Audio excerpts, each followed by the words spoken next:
Welcome back to the channel, everyone, where today we need to have a very serious and perhaps uncomfortable conversation about the Boston Celtics. Just when we thought this team had turned a corner and found their rhythm after logging back-to-back wins that many called the best of the season, the Celtics decided to lay an absolute egg in what might arguably be their worst loss of the entire campaign. We are talking about a 111-89 drubbing at the hands of the New York Knicks, a game that exposed some glaring issues that have been bubbling under the surface for a while now. It is funny how quickly the narrative can shift in the NBA, because just 48 hours ago we were praising the resilience of this squad, and now we are staring at a box score that makes you want to cover your eyes. The reality of Sunday's game against the Knicks was not just that they lost, but how they lost. It was ugly, it was disjointed, and quite frankly, it was infuriating to watch for anyone who understands what Celtics basketball is supposed to look like. The primary culprit here is something that has become a bit of a disturbing trend lately, and that is the absolute disappearance of the three-point shot. We all know that Joe Mazzulla's offense is predicated on math. It is built on the idea that if you take more threes than the opponent and you hit them at a respectable clip, you are going to win more often than not. But what happens when the math stops mathing? What happens when the shots simply stop falling? We are seeing the answer to that question right now, and it is not pretty. Through the first two games of this current homestand, the Celtics have been stuck in a deep freeze, shooting a combined 6 for 42 from beyond the arc in the first halves of those games. Let that sink in for a moment. 6 makes on 42 attempts. That is the kind of inefficiency that loses you games before you even get to the halftime break. Against the Miami Heat on Friday, they were able to overcome a slow start because they eventually caught fire in the second half, but Sunday against the Knicks was a completely different story. There was no turnaround, there was no hot streak. It was just Boston made just 5 of their first 22 attempts from long range in the first half, despite creating plenty of clean looks. And that is the most frustrating part of all of this. It is not like the Knicks defense was stifling them into taking bad shots. The ball movement was decent and the looks were there, but the execution was non-existent. When the final buzzer sounded, the Celtics had made just 7 of their 40 attempts from distance. 7 for 40. That is simply not good enough to beat a high-caliber team like New York, and it is certainly not good enough to compete for a championship if this trend continues. But the shooting woes are only part of the story here. We also need to talk about the tactical shifts that are happening with the roster, specifically the integration of the newly acquired Nikola Vucevic. Since the trade deadline passed and Vucevic arrived in Boston, Joe Mazzulla has been experimenting heavily with double big lineups. We have seen Luka Garza starting alongside Neemias Queta in the last 3 games since Anfernee Simons departed, and to put it bluntly, the results have been underwhelming. So far, it is not looking good. Now, I know what some of you are going to say. You will say that it takes time to build chemistry, and that we need to be patient with new rotations. And while that is true, there is a very obvious cluttered feeling on the court whenever 2 of Garza, Queta, and Vucevic share the floor. The spacing, which is the lifeblood of this offense, completely evaporates. It does not help that neither of the so-called shooting bigs has actually shot the ball well since Mazzulla made this change. Teams are smart, and they are scouting this.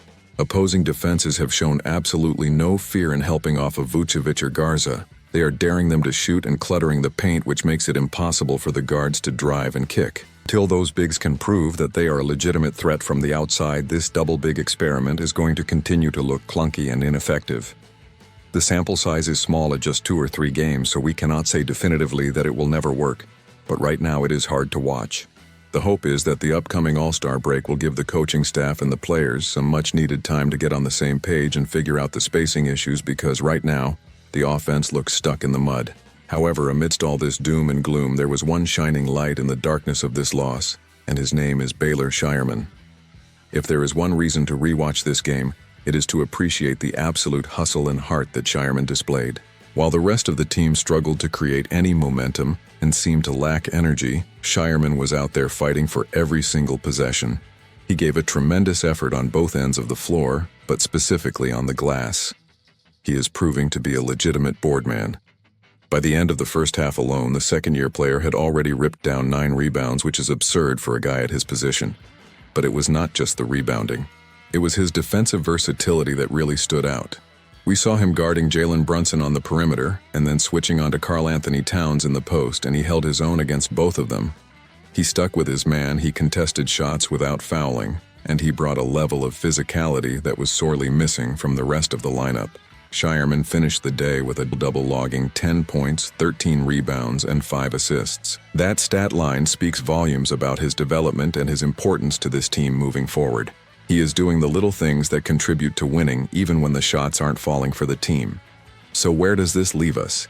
It leaves us with more questions than answers as we head deeper into the season. The loss to the Knicks served as a harsh reality check. It reminded us that you cannot simply rely on talent and system if the execution is not there. The shooting variance is going to happen, but the defense and the spacing issues with the new big man rotation are things that need to be addressed immediately. Joe Mazzulla has his work cut out for him to figure out how to integrate Vucevic without sacrificing the identity of the offense. He needs to decide if the double big lineup is something worth pursuing or if it is a failed experiment that needs to be scrapped. And the players need to look in the mirror and ask themselves if they are bringing the requisite energy on a night-to-night basis, because what we saw against New York was unacceptable. The good news is that this is just one game in a long season. We know what this team is capable of when they are firing on all cylinders. We have seen the highs, but now we are navigating the lows. It is crucial that they do not let this loss spiral into a losing streak. They need to flush this performance, regroup, and come out swinging in the next game. As fans, it is easy to overreact to a blowout loss, especially against a rival. But we have to trust the process while also holding the team accountable for these lapses in focus. I want to know what you guys think about the current state of the team. Are you worried about the shooting slump, or do you think it is just a statistical anomaly that will correct itself? And what are your thoughts on the Vucevic experiment so far? Do you think the double big lineup can work, or should Mazzulla go back to a smaller, faster rotation? Let me know your thoughts in the comment section down below, because I really want to hear your perspective on this. If you enjoyed this breakdown and want to stay up to date with all the latest Celtics news and analysis, make sure you hit that subscribe button and turn on notifications so you never miss a video. We have got a lot more content coming your way as we break down every game and every trade rumor leading up to the playoffs. Thanks for watching, and I will catch you in the next one.